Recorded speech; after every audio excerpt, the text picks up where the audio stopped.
राजस्थान की सियासी सत्ता से बाहर निकलकर सचिन पायलट ने हिमाचल चुनाव में अपना लोहा मनवाया।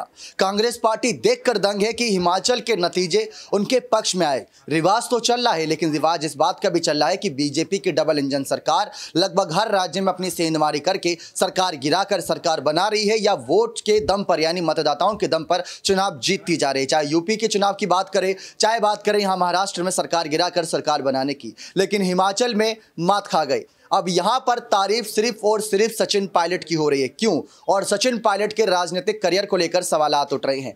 सचिन पायलट की यहां पर चुनावी रैलियां थी, जिसका असर देखने को मिला कि हिमाचल चुनाव जीतती नजर आई। उनका राजनीतिक करियर अब इसी पर काफी ज्यादा निर्भर करता है, क्योंकि कई राजनीतिक विश्लेषकों का मानना है कि जो भी हिंदी भाषी राज्य हैं, यानी कि जहां पर भी हिंदी भाषा बोली जाती है, अगर पायलट को वहां उतारा जाता है और उनकी रैलियां या उनकी प्रेस कॉन्फ्रेंस होती है, तो उसका असर जरूर देखने को मिलेगा। गुजरात चुनाव भी थे, लेकिन गुजरात में पायलट की रैलियां नहीं थी। क्यों? क्योंकि आप जानते हैं वहां पर हिंदी भाषा का प्रयोग बहुत कम होता है। लोग जानते हैं, समझते हैं, लेकिन एक जो कनेक्शन फील करते हैं वो गुजराती भाषा कहीं ना कहीं वहां पर फील होता है। और वो पीएम मोदी के भाषणों में भी साफ झलक रहा था। जब पीएम मोदी भाषण दे रहे थे इस बार गुजरात चुनाव में, तो उनके लगभग सारे ही भाषण उनकी गुजराती भाषा में थे। तो इसी वजह से पायलट को वहां नहीं उतारा गया था और कांग्रेस पार्टी मात खाती नजर आई इस बार गुजरात चुनाव में, क्योंकि कांग्रेस पार्टी के नाम का असर कम पड़ गया और भाषा का भी असर यहां पर कम पड़ता नजर आया। लेकिन अब बात आती है पायलट के अगले कदम को लेकर। जी हां, पायलट को लेकर क्या कदम उठा सकती है कांग्रेस पार्टी, ये तो बहुत बड़ा सवाल है।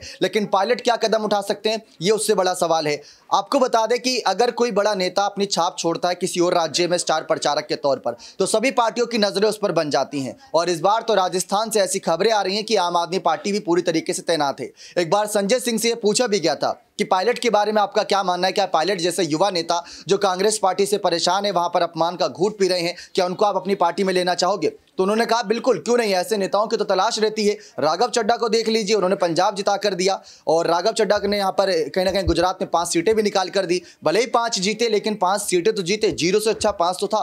लेकिन इसी वजह से हमेशा युवाओं की तलाश में आम आदमी पार्टी रहती है। राहुल गांधी की भारत जोड़ो यात्रा राजस्थान में जिन जिलों से अब होकर गुजर रही है, वो पायलट के गढ़ माने जाते हैं। और वहां पर राहुल के नाम के हुंकार से ज्यादा पायलट के नाम के सीएम पद को लेकर ऐलान हो रहे हैं कि हमारा सीएम कैसा हो, सचिन पायलट जैसा हो। ऐसे कई सारे ऐलान रोज सुनने को मिल रहे हैं राहुल गांधी के। कल तो उनका गुस्सा भी फूट गया था। उन्होंने साफ कहा था कि उनकी तुलना यानी राहुल गांधी की तुलना महात्मा गांधी से की जा रही थी, तो राहुल गांधी इससे परेशान हो गए थे कि मेरी तुलना महात्मा गांधी से मत करिए। सचिन पायलट की तुलना कांग्रेस के बड़े बड़े नेताओं से की जा रही, जिनमें गुलाम नबी आजाद जैसे बड़े बड़े चेहरे रहे।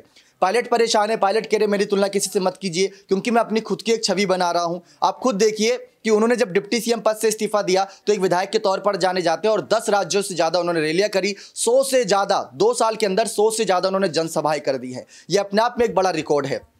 पायलट युवा है और इसका फायदा कांग्रेस पार्टी भरपूर उठा रही है। लेकिन कांग्रेस पार्टी क्या पायलट के आगे हार मानती नजर आएगी? क्या हार मानकर पायलट को कोई बड़ा पद सौंपती नजर आएगी? ये हर कोई जानना चाहता है कि पायलट को लेकर अब अगला कदम कांग्रेस पार्टी का क्या रहेगा। अगर उन्होंने कदम नहीं सही समय पर उठाया तो वह हार्दिक पटेल और ज्योतिरादित्य सिंधिया की लिस्ट में आ जाएंगे, और हो सकता है कि सिंधिया और हार्दिक पटेल से ज्यादा कामयाब नेता पायलट बन चुके हैं, तो पायलट को सबसे बड़ी जिम्मेदारियां बीजेपी ऑफर करती नजर आए। अब देखना दिलचस्प रहेगा। राजस्थान चुनाव 2023 से पहले राजस्थान की हवाएं, जो सियासी हवाएं हैं, वो पायलट की ओर रुख करती हैं या गहलोत की ओर। अगर गहलोत की तरफ रुख रहता है तो पायलट किस पार्टी की ओर रुख करते हैं, देखना बेहद दिलचस्प रहेगा। बने रहे चैनल के साथ। ऐसी और तमाम जानकारियों के लिए बहुत बहुत धन्यवाद।